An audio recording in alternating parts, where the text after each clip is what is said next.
ধনী হওয়ার দোয়াও আমল জানাবেন প্লিজ। আপনাদের সবাই দরকার এটা। ধনী হইতে চান না আপনারা? কে আজব কথা, সবাই দরকার। তাহলে বলবো? আচ্ছা ঠিক আছে, মনোযোগ দিয়ে শোনেন, কিন্তু সিরিয়াস ইস্যু খুব। ধনী হওয়া না হওয়ার ব্যাপার ভাই, ধনী হওয়ার আমল এবং দোয়া এটা জানার আগেই ঠিক করতে হবে ধনী হওয়া কাকে বলে। ধনী হওয়া, আমি কিন্তু দোয়া শিখাই দেবো, কিন্তু আমি কথা ঘুরাচ্ছি না একে দেবো। আপনারা মনে করেন যে বুঝে ওনার পাশ কেটে যাচ্ছে, না না, আমি দোয়া কিন্তু বলবো, আমল বলবো ইনশাআল্লাহ। কিন্তু তার আগে জানতে হবে ধনী হওয়া কাকে বলে। একজন গ্রামের মানুষ, তার কাছে শহরে বাসা ভাড়া নিয়ে থাকা, 20-25 হাজার টাকা বেতন একটা চাকরি পাওয়া, এটাই ধনী হওয়া, তাই না? আবার যে শহরে থাকে 20-25 হাজার টাকা বেতন পায় বা 30 হাজার টাকা বেতন পায়, 15 বাসা নিয়ে থাকতে পারেন, তার কাছে ধনী হওয়ার ডেফিনেশন কি? তার কাছে ধনী হওয়ার ডেফিনেশনটা ফ্ল্যাটের মালিক হওয়া এবং মাসে 50-60 হাজার টাকা হাতে আসে, এটা হলো তার কাছে। আর যে একটা ফ্ল্যাট মালিক এবং এরকম টাকা আসে, তার কাছে ধনী হওয়ার ডেফিনেশন কি? একটা বাড়ি মালিক হওয়া এবং মাস শেষ কয়েকটা ফ্ল্যাট থেকে লাখখানেক টাকা ভাড়া আসা। আর যে এইটার মালিক, তার কাছে ধনী হওয়ার ডেফিনেশন কি? তার কাছে ধনী হওয়ার ডেফিনেশন হলো বাড়িটা আছে মিরপুরের উত্তরাতে, ধানমন্ডি গুলশানে একটু বাড়ি পর, এটা হলো তার কাছে ধনী হওয়ার ডেফিনেশন। আর যে ধানমন্ডি গুলশান থাকে, তার কাছে ধনী হওয়ার ডেফিনেশন কি?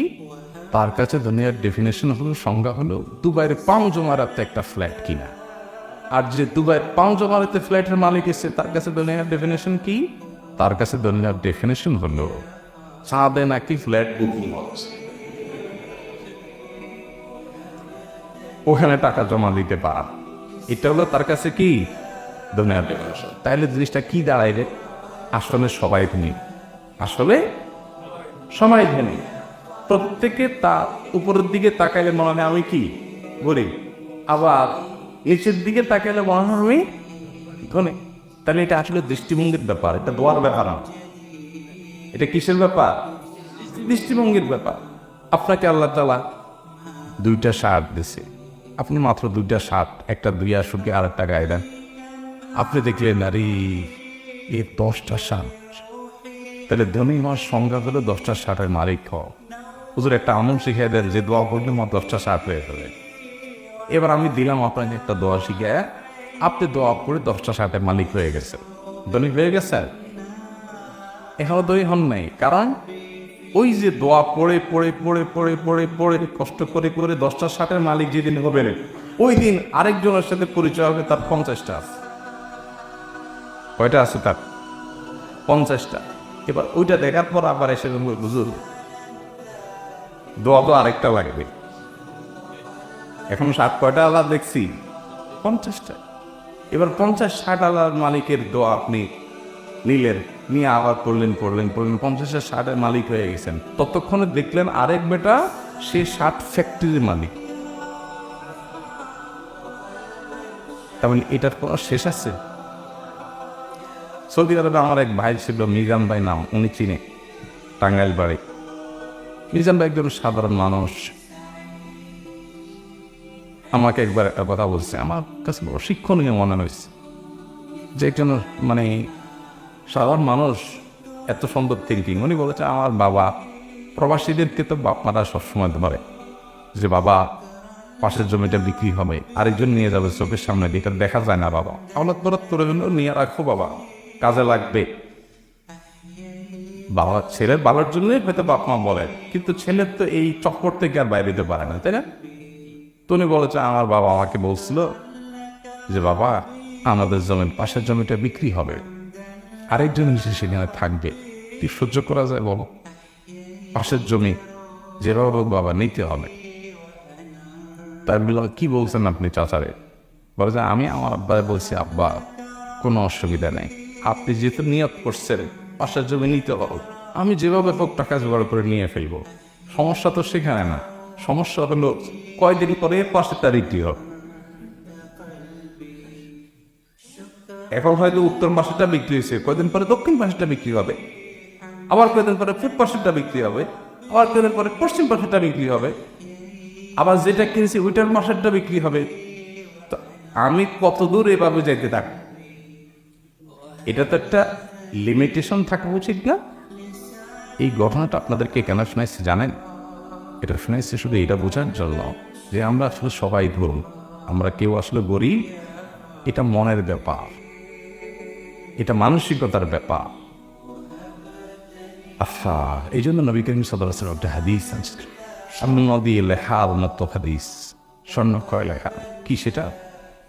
লাইসাল গিনা বিকাসরাতিল আরদ ওয়ালাকিন্নাল গিনা গিনান নাফস। এই এতক্ষণ যা বললাম এটার খোলাসাই হাদিস। নবী সাল্লাল্লাহু আলাইহি ওয়াসাল্লাম বলেছেন, অনেক সম্পদের মালিক হওয়া এটার নাম ধনী হওয়া নয়। তাহলে ধনী হওয়া কিসের নাম? ধনী হওয়া হলো মনের দিক থেকে কেউ যদি ধনী হয় সে হলো ধনী। মনের দিক থেকে ধনী কিভাবে হবেন? বুঝি আপনি মনে করবেন আপনার তো অভাব নেই, আমি সুখী মানুষ, আমাকে আল্লাহ হাত দিছে, পাওয়া দিছে, অনেক কিছু সেটা দেননি, আমি অনেক ভালো। আমার এসব কথা শুনে আপনারা বলবেন হয়তো যে হুজুর আপনার তো সব আছে, এই জন্য সব লম্বা লম্বা কথা বলতেছে। আমি আল্লাহর অলফ করে বলতে পারি, শপথ করে বলতে পারি যে ঢাকায় যখন আমার বাসায় আমি এক খালি ডিম কিনতে কষ্ট হইতো এবং কিনলে সেটা ভাগ করে খেতে দিত, একটা গোটা ডিম পরিবারের সবাই আলাদা আলাদা সবসময় খেতে পারতাম না। তখনও আমার কাছে মনে হয়, আমার ওয়াইফের সাথে মাঝে মধ্যে আলাপ হয়, সেও আমার সাথে একমত, তখনও আমাদের কাছে এক মুহূর্তের জন্য মনে হয় না আমাদের কোনো অভাব আছে, খুব ধনী মনে হয়, আমি খুব সুখে আছে। বহু কোটিপতি, বহু সম্পদশালী আমার জীবনে দেখেছি যাদেরকে আল্লাহ তাআলা শত শত কোটি টাকার অ্যাসেট দিয়েছে। এরকম বহু মানুষ আমি আমাদের চোখে দেখেছি যারা এত অ্যাসেটের মালিক হওয়ার পরেও তারা হামেতাস করে, হুজুর কিভাবে চলবো জানি না। আমার কাছে কালকেও একজন আসছে, এরকম একজন ইন্ডাস্ট্রির মালিক, বলতেছিলেন হুজুর সামনের দিনগুলোর কি হবে বুঝতেছি না, যদি স্যাংশন আইসা যায় দেশে, ব্যবসা বাণিজ্য এমনি লাভে উঠছে, বাকিটা উঠবে, মাসের খরচের টাকাটাও জোগাড় হবে থেকে আমি জানি না। এটা যে বকলক বলতেছে তার যে পরিমাণ অ্যাসেট আছে সেটা এগুলো বিক্রি করে বসে বসে খাইলেও 2-1 প্রজন্ম চলে যাওয়ার কথা, বা সে টেনশন করতেছে যে সে কি খাবে। এগুলো কিসের ব্যাপার বলেন? মনের ব্যাপার। বিশ্বাস করেন, আমি শপথ করে বলতে পারি আমাদের বেশিরভাগ মানুষের অভাবটা হলো মনে। অভাবটা কোথায়? মনে। আপনি কেন নিজেকে গরিব মনে করতেছেন?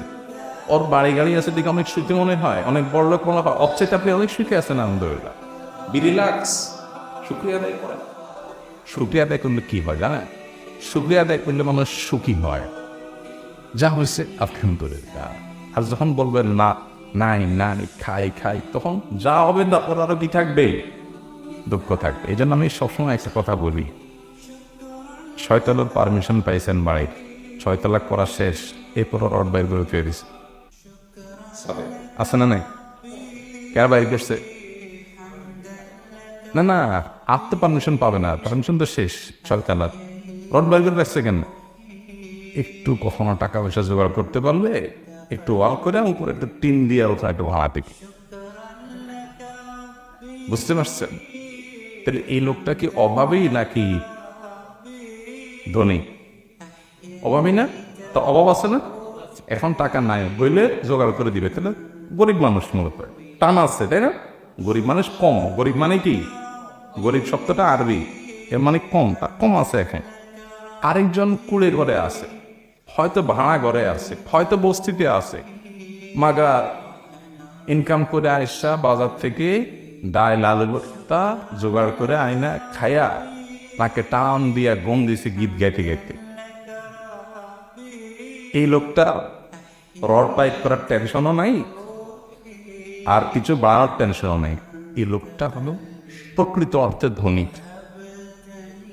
এই কথাগুলো আপনাদের কাছে হয়তো একটু, বিশেষ করে বেকার যুবকরা এসব ওয়াজ শুনলে মেজাজটা অনেক গরম হয়, যে হুজুর আমল চাইছি আপনার কাছে, এতগুলো কথা শুনে দিলেন আপনি। দেখেন, আমি আবারও বলি, আল্লাহ তাআলাকে সাক্ষী রেখে বলি, যখন আমার বাচ্চাদেরকে ঈদ উপলক্ষে দুইটা জামা কিনে দেওয়ার মতো ক্ষমতা বা একটা জামা কিনে দেওয়ার মতো আর্থিক ক্ষমতাও ছিল না। কোনো ওই দিয়ে দিতে পারছি, কোনো ওই দিয়ে পার নেই।